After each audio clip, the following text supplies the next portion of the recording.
Hello दोस्तों, स्वागत है आपका हमारे YouTube channel let's learn with Poonam में, जिसमें हम क्लास 10 के प्रश्नों को हल कर रहे हैं। चैप्टर 2 आज हम सॉल्व करेंगे। चैप्टर 2 है बहुपद पॉलिनोमियल। उसका एक टॉपिक हम पहले ही सॉल्व कर चुके हैं, दूसरा हम टॉपिक सॉल्व करेंगे आज कि किसी बहुपद के शून्याङ्क और गुणांकों में संबंध।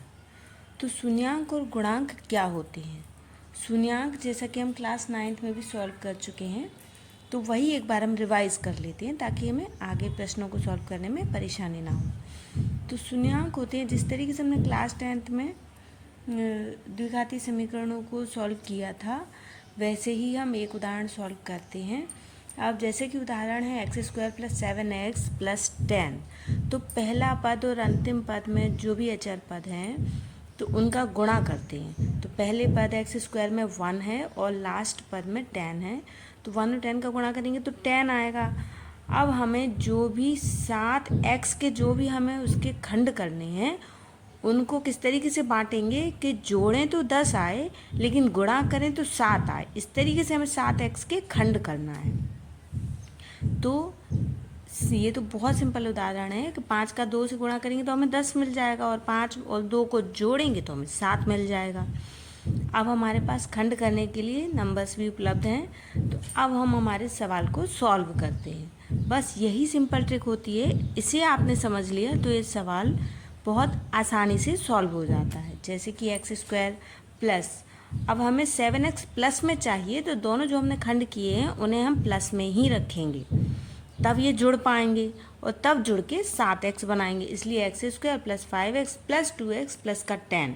अब आगे के दो अंकों की एक जोड़ी बनेगी और पीछे के दो पदों की एक जोड़ी बनेगी।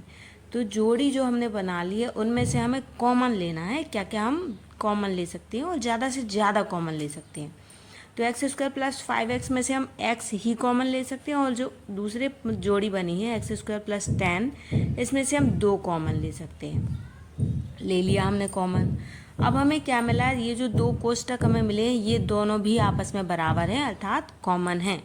तो इन्हें भी हम कॉमन ले लेंगे और एक बार लिखेंगे, और ये जो दोनों कोष्टक के आगे जो x और प्लस का 2 बचा था उसे हम अगले कोष्टक में लिख लेते हैं। तो हमारे पास क्या कोष्टक आते हैं? 2, x + 5 x + 2। अब हम बारी बारी से इन दोनों कोष्टक के बराबर में 0 रखेंगे और इन्हें सॉल्व करेंगे। x + 5 को जब हम सॉल्व करेंगे तो x = ये प्लस का 5 है, पक्षांतर होगा यानी बराबर के राइट हैंड साइड में जाएगा तो माइनस का हो जाएगा। इसी तरह x + 2 है, x + 2 बराबर 0 रखेंगे तो ये जो 2x के साथ प्लस में है वो पक्षांतर होके माइनस का बन जाएगा। तो शून्याङ्क हमें प्राप्त हुए -5 और -2। अब हम देख लेते हैं गुणांक क्या होते हैं।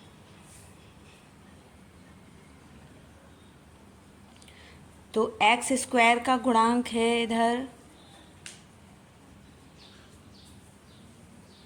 1, और x का गुणांक है 7,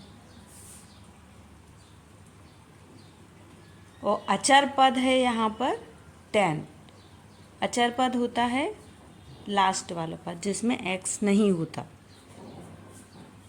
इस तरीके से हमने गुणांक और शून्याङ्क दोनों ही सीख लिए हैं। अब हम एक और उदाहरण करते हैं, उसकी सहायता से हम इस प्रश्न को और भी आसानी से सीख पाएंगे। तो अगला उदाहरण जैसा कि हम कर रहे हैं वो है 2x² + -5 - 3। अब इसमें भी हमें पहले और अंतिम पद का गुणा कर लेना है इसमें। तो जो भी नंबर से पहले और अंतिम पद में 2 और 3 का मल्टीप्लाई करेंगे तो 6 आएगा, यानी हमें गुणा करने पर चाहिए -6 और जोड़ने या घटाने पर हमें चाहिए -5। अब हम देखते हैं ऐसे कौन से नंबर है जिन्हें गुणा करने पर हमें 6 मिलता है और जोड़ने या घटाने पर 5 मिलता है। चलिए चेक करते हैं। तो ऐसे 2 नंबर हैं 2 और 3। कोशिश करके देखते हैं कि इनका मल्टीप्लाई किस तरीके से आता है। मल्टीप्लाई करेंगे माइनस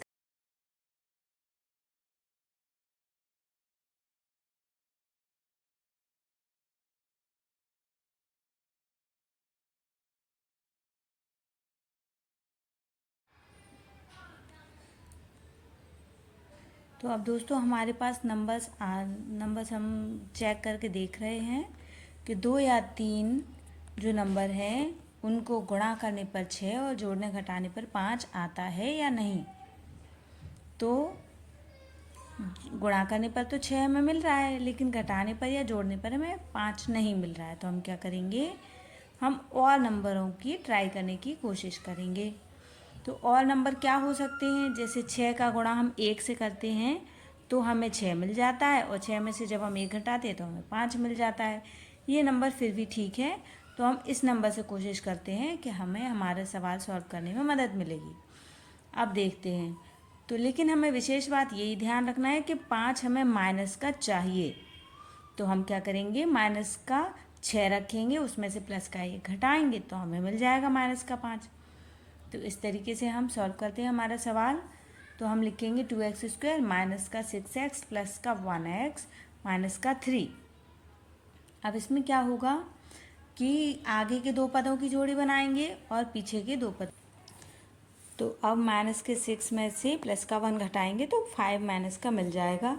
अब हम 2x² माइनस का 6x प्लस का 1x माइनस का 3 आगे के 2 नंबर की जोड़ी और पीछे के 2 नंबर की जोड़ी बनाएंगे।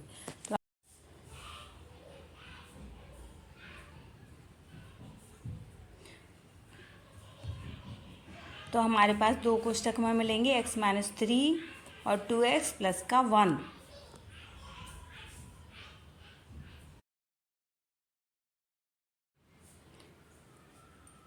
अब हम शून्यांक निकालेंगे। x माइनस 3 इक्वल टू 0, तो x इक्वल टू 3 आंसर आएगा। और तो 2x